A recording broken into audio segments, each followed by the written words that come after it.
Well, the winners of an essay competition in observance of Tourism Awareness Month have been rewarded during a simple ceremony held by the Guyana Tourism Authority. Mark Murray has details. Our warm tropical climate and convenient location makes our home a perfect tourist destination. The effects of tourism are far-reaching, and everyone shares a part in the benefits reaped. When tourists visit our country, they learn about our history, culture, and hospitality. Our country is a land of rich cultural, historical, and natural diversities. We should be proud to be Guyanese, belonging to a land of lush green rainforests, serene savannas, breezy coastlines, and majestic mountains. Finally, tourism is my business and everyone's business, since we are the ones who are responsible for cleaning our environment, displaying our unique culture, and protecting our country's wonderful species in order to promote tourism. Marian Academy Krista Yen scored 35 points and was rewarded with a trip to Kaitro Falls Compliments of Air Services Limited. Second place winner Charissa Benedette of the Business School with 33 points got a day trip to Arrow Point Nature Resort, while Amina Khan, also of the Business School, was placed third with 32 points, and for this she received a mountain bicycle compliments of National Hardware.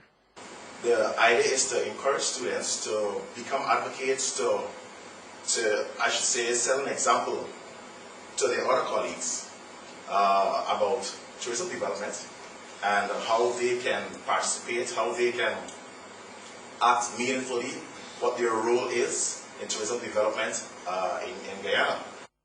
The essays were judged by the Guyana Tourism Authority based on content, creativity, spelling, and grammar. Tourism Month was celebrated under the theme, Tourism is Everybody's Business. Mark Murray reported for the NCN 6 o'clock news. The staff of the University of Guyana is being urged to persevere through the many challenges since the institution continued to make a valuable contribution to the country. This call was made at UG's awards ceremony last evening, where 26 staffers were acknowledged for their valuable contribution to the university. Here again is Natasha Smith. Several long-serving members of the University of Guyana's staff were awarded for their invaluable contribution to the institution and Guyana. Speaking at the launch, Mr. Al Crichton said the university, despite many challenges, continues to make a valuable contribution to the nation. Thus has the university expressed its mission to create a climate of free inquiry, unfettered by impediments of bias, prejudice, partisanship, race, politics, and fear. In that way, does the institution wish to create an environment for the pursuit of arts and sciences, dissemination, research, and public service of the highest standard. And in his feature address, Professor Winston McGowan urged the university's staff to persevere through the various hardships they may encounter while at UG and strive to make it better. We should aim to make excellence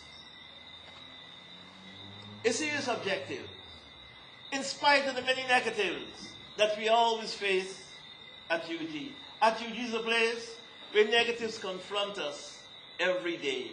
And we have to be honest. They exist. They can be depressing. They can be hindrances to progress. But we need, in spite of the negatives, to seek to be excellent. Excellent in the midst of all the depressing challenges around us.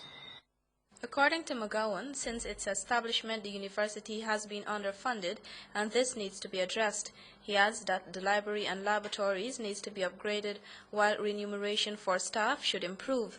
Meanwhile, Acting President Samuel Hines, who was also part of the award ceremony, urged the staffers to focus on growth and development and strive to make UG better by improving their own productivity. 26 long-serving staff of the university were awarded for their contributions to the university for up to 30 years. Among them were Tota Mangar and Vincent Alexander. Reporting for the 6 o'clock news, Natasha Smith. And to end this segment of the 6 o'clock news, we tell you that Radio's Needy Children's Fund held a special Christmas cheer, the third for children infected and affected by HIV and AIDS. The National Care and Treatment Centre came alive with screams of pure joy as more than 200 children were treated to lunch and a visit from Santa and Mrs. Kringle bearing gifts. More from Nicole Telford. Children from 3 health centers living and affected with HIV/AIDS were treated to lunch by Radio Needy's Children Fund Chairman Mohammed Sattar. He said with the help of sponsors, the fund was able to include those with special needs for the past 3 years. The group that is affected by the virus is much larger than the 200 children that we're seeing here today. The only reason that we cannot expand this is because we lack the resources to handle more than 200 children, Health Minister Dr. Ramsamy spoke on the decline in the percentage of mother-to-child transmission.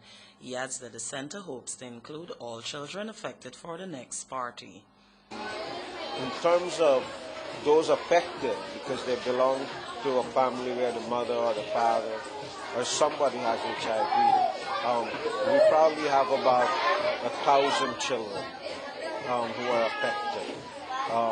But in terms of those living with HIV, it's around 200. Director of the National Care Center, Jagunath Raghunath, said that he first started a Christmas celebration for children with the help of pharmaceutical corporations and thanked the Radio Needy Children's Fund president for expanding the party. The children played games, sang, and were delighted to receive presents from Santa Claus, and they all had a turn at walking the piñata. Nicole Telford, NCN 6 o'clock News.